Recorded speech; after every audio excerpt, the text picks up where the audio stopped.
Assalamualaikum warahmatullahi wabarakatuh. Alhamdulillahi wa kafa wassalatu wassalamu ala rasulillahil mustafa wa ala alihi wa sahbihi wa man wafa amma ba'du. Puja dan puji syukur hanya milik Allah Subhanahu wa taala. Salawat dan salam kita sampaikan kepada baginda Nabi Muhammad sallallahu alaihi wasallam. Siswa dan siswi kelas 12 baik IPA maupun IPS, kita melanjutkan pembahasan baru kita mengenai beriman kepada qada dan qadar, yang sudah kita bahas, yaitu beriman kepada hari akhir. Untuk saat ini kita melanjutkan pembahasan mengenai beriman kepada qada dan qadar. Ya. Apa saja yang kita akan bahas, ya? Makna iman kepada qada dan qadar Allah Subhanahu wa taala sesuai dengan Al-Qur'an dan hadis. Terbagi menjadi 3 konsep di bawahnya. Peran optimis, ikhtiar, dan tawakal manusia terhadap ketentuan qada dan qadarnya Allah Subhanahu wa taala. Kemudian hikmah, kesadaran beriman kepada qada dan qadar Allah Subhanahu wa taala, dan bisa menghasilkan ketika kita sudah beriman qada dan qadar, maka perilaku apa saja yang mencerminkan kesadaran beriman kepada qada dan qadarnya Allah Subhanahu wa taala. Qada secara bahasa yaitu hukum, ya, ketetapan, kehendak, pemberitahuan, dan penciptaannya. Qada secara istilah ketetapan Allah Subhanahu wa taala tentang segala sesuatu yang berkenan dengan makhluknya, dengan penciptaannya, menghidupkan atau meniadakannya, dan merubah keadaan mereka sebelum menciptakannya sejak zaman ajali. Ajali artinya terdahulu, sesuai dengan iradahnya yang maha sempurna. Itu pengertian qada secara bahasa, ketetapan, kehendak, pemberitahuan, dan penciptaannya. Ya. Contoh misalnya, ya, qadanya Allah, kita diciptakan oleh Allah Subhanahu wa taala. Si A tinggal di Bandung, ya, asli orang Bandung, ya. Kemudian mempunyai seorang ibu dan ayah asli orang Bandung. Padahal dia tidak minta untuk dilahirkan menjadi orang dari negara Australia misalnya, ya. Tidak minta, tapi ketetapan Allah ia menjadi orang Bandung asli negara Indonesia misalnya. Itu sudah ketetapan Allah, ya, qada disebutnya. Kemudian qadar secara bahasa akhir atau batas sesuatu, kadar, ukuran, dan kepastian, itu qadar. Qadar secara istilah apa yang Allah Subhanahu wa taala takdirkan sejak zaman ajali, ya, terdahulu, yang berkaitan dengan apa yang akan terjadi pada semua makhluk Allah Subhanahu wa taala. Ya, contoh, kita tidak tahu peristiwa-peristiwa apa saja yang kita lihat, yang kita alami ketika Allah mencatat qadar kita, ya, dari sejak zaman ajali kita belum pernah singgah di alam rahim seorang ibu, ya, kita pernah hidup di alam ruh semuanya. Sudah tercatat semuanya oleh Allah Subhanahu wa taala di alam ruh, ya.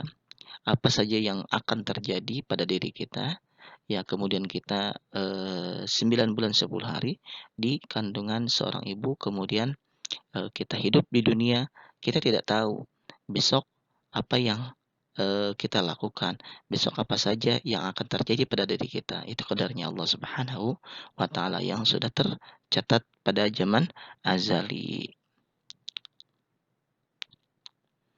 Kemudian iman kepada qada dan qadar mengimani dan meyakini segala informasi Allah Subhanahu wa taala yang disampaikan dalam Al-Quran dan Rasulullah Sallallahu Alaihi Wasallam. Jelaskan dalam hadis mengenai qada dan qadar Allah Subhanahu wa Ta'ala. Beriman kepada qada dan qadarnya Allah memiliki kedudukan sebagai rukun iman yang keenam. Setelah beriman kepada hari akhir, qada adalah sesuatu yang berkaitan dengan makhluk Allah Subhanahu wa Ta'ala dan belum terjadi.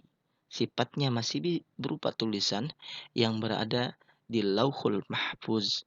Sedangkan qadarnya Allah Subhanahu wa Ta'ala sesuatu yang berkaitan dengan makhluk dan sudah terjadi sehingga dapat diketahui oleh manusia.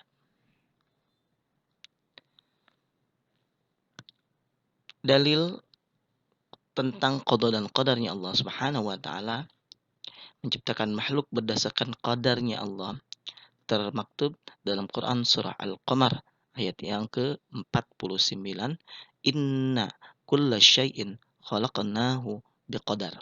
Sungguh kata Allah Subhanahu wa Ta'ala, kami menciptakan segala sesuatu menurut ukurannya.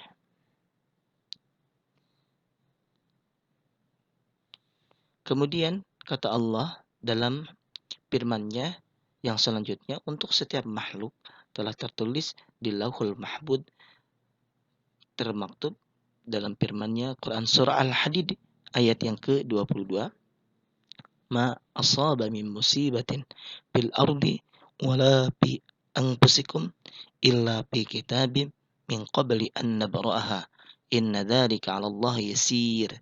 Setiap bencana yang menimpa manusia di muka bumi, yang menimpa dirimu sendiri, semuanya telah tertulis dalam kitab Lauhul Mahfuz sebelum kami wujudkannya. Sungguh yang demikian itu mudah bagi Allah Subhanahu wa Ta'ala. Kemudian antara kehendak Allah Subhanahu wa Ta'ala dan kehendak makhluk, ya, kata Allah dalam firman-Nya Quran surah At-Takwir ayat 28 sampai 29, liman syaa minkum ayyastaqim. Kata Allah, bagi siapa yang di antara kamu menghendaki menempuh jalan yang lurus. Wa ma tasya'una illa ayyasha Allahu rabbul alamin. Dan kamu tidak dapat menghendaki menempuh jalan itu kecuali kata Allah apabila dikehendaki Allah Subhanahu wa Ta'ala, Tuhan seluruh alam. Ya. Melalui hubungan di antara usaha manusia dengan qada dan qadarnya Allah Subhanahu wa Ta'ala, para ulama berpendapat bahwa qadar itu ada dua macam, ya. Yang pertama takdir mu'allaq. Takdir mu'allaq itu apa sih, Pak? Takdir yang erat kaitannya dengan usaha ikhtiar kita sebagai manusia yang hidup di muka bumi. Artinya usaha atau ikhtiar manusia mempunyai pengaruh terhadap takdir kita.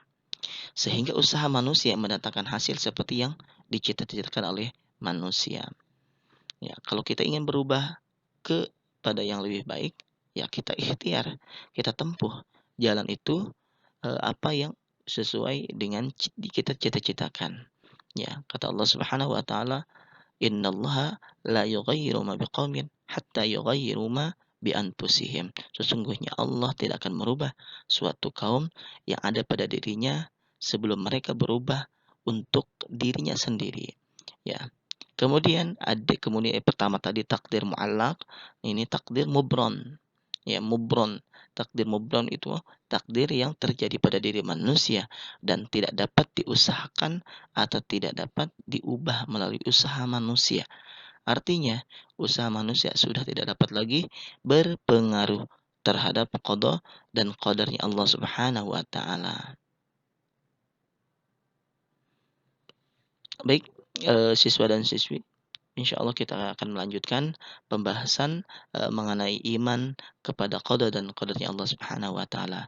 Untuk saat ini cukup sampai di sini apa yang Bapak jelaskan, mudah-mudahan bermanfaat bagi kita semua.